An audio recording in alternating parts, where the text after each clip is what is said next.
One of those econ majors. This will be the Chancellor's Award winner of the Undergraduate Prize in Economics. This award was established by the Department of Economics to honor excellence in economic studies. It is given annually to the undergraduate majoring in economics who is judged to be the most outstanding based on performance in the major and related courses. The recipient of this award pursued our new Bachelor of Science degree in economics along with a BA in philosophy and a minor in mathematics. I had the privilege of advising his honors thesis in economics. Aptly for our current times, he studied the marketplace of ideas, that is, the incentives and the impacts of free speech. Specifically, he examined students' comfort discussing politics and their attitudes toward the college administration before and after prominent deplatforming incidents around controversial speakers who have been invited to campus. His thesis research stems from his involvement in several civil discourse initiatives. He is an Agora Fellow with the UNC Program for Public Discourse and has worked as a research assistant on the UNC Free Speech and Constructive Dialogue Project and at the Deliberative Democracy Lab at Stanford. Thankfully, Aidan is also interested in data, programming, and econometrics, which he had to use a lot of. He used these and extended them in all of his research. After graduation, this Tar Heel will be joining the Becker-Friedman Institute at the University of Chicago to pursue predoctoral research from two excellent economists. After that, he will likely pursue doctoral training in economics. I'll also add that Aidan is an excellent mandolin player. He performs with his Chapel Hill-based bluegrass band called the Bathtub of the South. So I welcome graduating senior Aidan Buehler to the podium.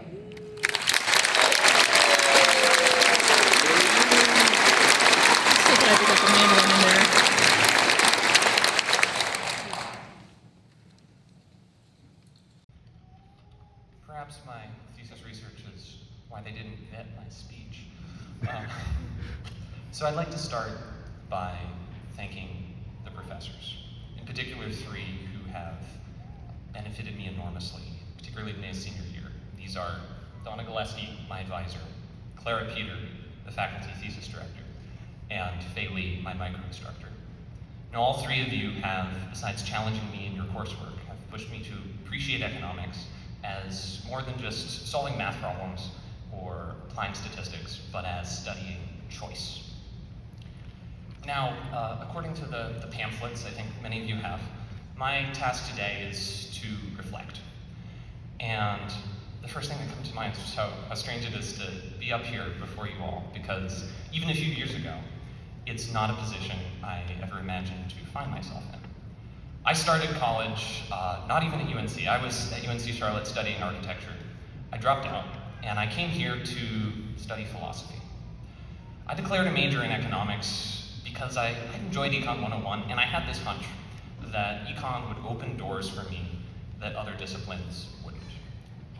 Now, I turned out to be very right about that, but if you'd gone back and asked me, like, why study economics, Aidan?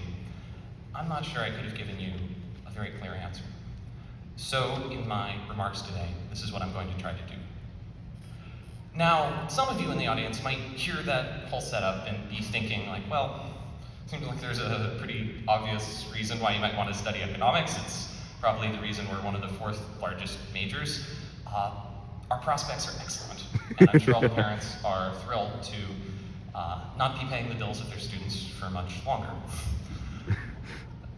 Nonetheless, in the same way that, say, playing in a band is about more than impressing women, there's a lot more to an education in economics than just a pit stop on the way to your first job. And I know for myself, I've learned a lot more that might be more difficult to describe, but even more important. And it falls into two general categories that make up the stuff of what we as economists study. These being data on the one hand, and theory on the other. Now, you'll have to indulge my philosophy brain for just a second here, but when you think about what data is doing in our world, it's fairly unprecedented and remarkable.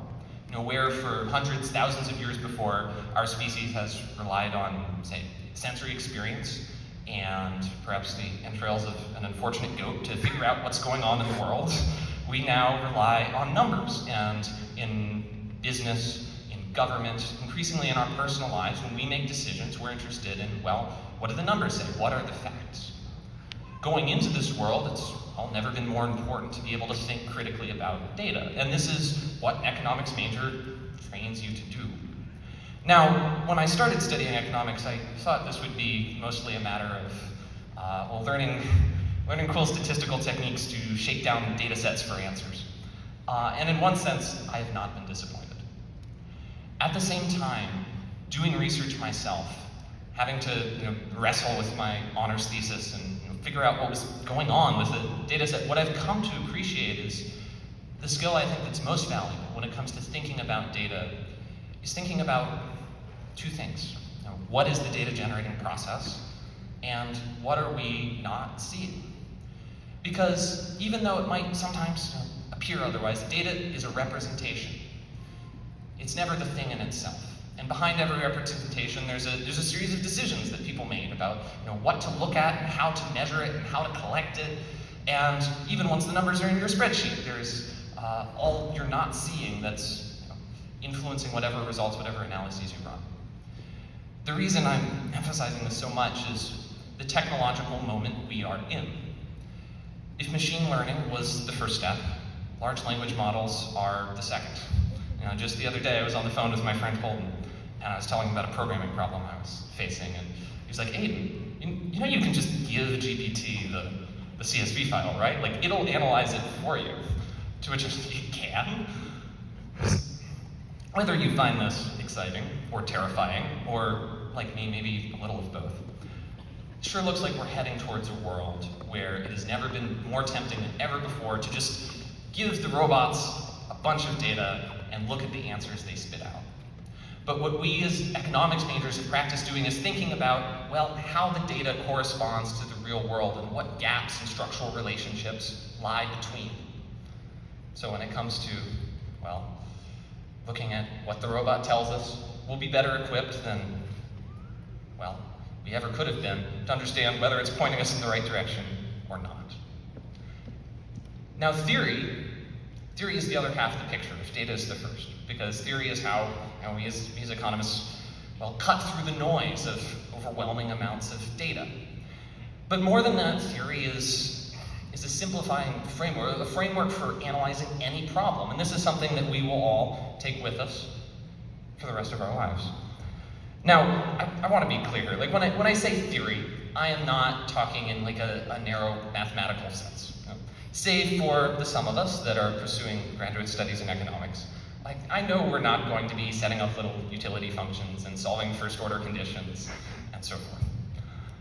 But what we will be doing is encountering problems in our work, in our personal lives, everywhere. This is what being a human is all about. And we as economics majors have a framework with which to confront them. It has three components that you've seen again and again and again in different forms throughout your time. Who are the agents? Who are the decision makers? What do they want? What are their preferences? And what are their constraints?